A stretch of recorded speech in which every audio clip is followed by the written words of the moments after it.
My name is Ty King, and I born and raised here in Lubbock, Texas.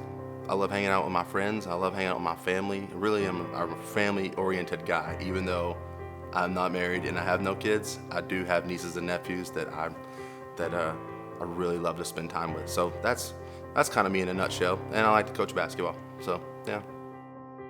Yeah, I'd been diagnosed with major depressive disorder about 7 years ago, but then I saw another doctor, and this doctor told me, or diagnosed me, that I was bipolar, and and that was really weird to deal with because I didn't really know what it was.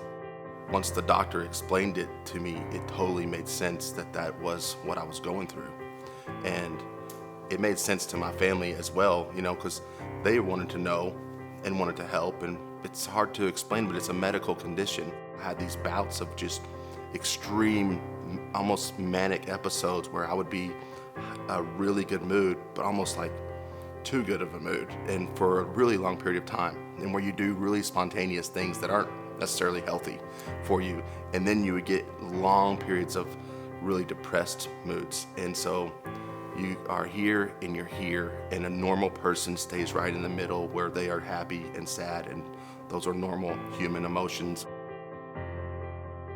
Some of the hardships that I face and the difficulties that I face daily whenever I'm dealing with my mental illness, and whether it's bipolar disorder or whether it's just depression, is it robs you of your personality, and I'm not who I am, and it's a cruel and mean disorder.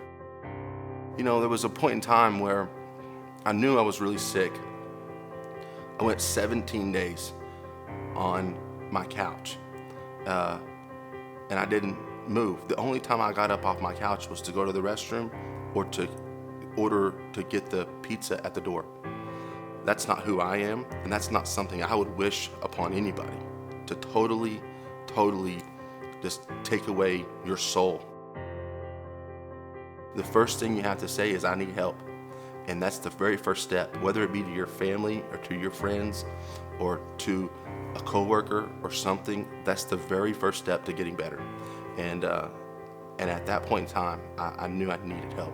But also, I needed my family, in that they were all in. My mom and dad and my brother and sister and their spouses, they're all in to help me get better, because they're truly love me unconditionally.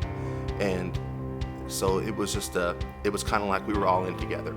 It was a battle that we fought together, and we still fight it even to this day. And it's but having that support system is really key. Yeah. There's a lot of ways you can help, but the most important thing you can do for somebody that battles a mental illness is simply saying, I'm here for you, no matter what. It's really hard if somebody tells you, just snap out of it.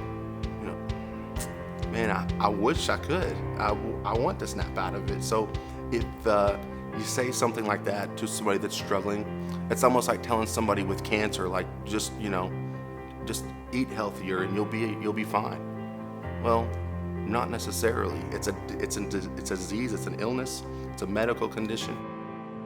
When I was diagnosed with this mental illness, and I really wanted to know more about it, and then I really did some research, and it hit me how many people are struggling with a mental illness. Somebody that's affected by a mental illness, whether you know it or not. Some statistics say 1 in 4, so honestly, you're going to talk to somebody on a daily basis that is probably struggling with a mental illness, and you can help people. But one of the things that really helps me deal with what I deal with is helping others, and the American Foundation for Suicide Prevention allows me to do that. It's limitless. You don't have to be in front of people. You don't have to, the AFSP is not going to make you do something that you're not going to want to do. It's really up to you, but honestly, you're making a difference when you help. If you haven't experienced the walk, you will never forget it, and you'll want to do it every year. But if you just get a team together, just a group of people, your friends, your family, some of your coworkers, and just go, and it's not a race. It's not I mean, there's nobody out there trying to, break any times. It's a walk just to support, and it's a great time. And you see the healing that's going on at the walk. You get to experience it, and that's something that you don't forget. So, so I encourage you just to help, or just join it and get a team. You won't regret it. I promise you that.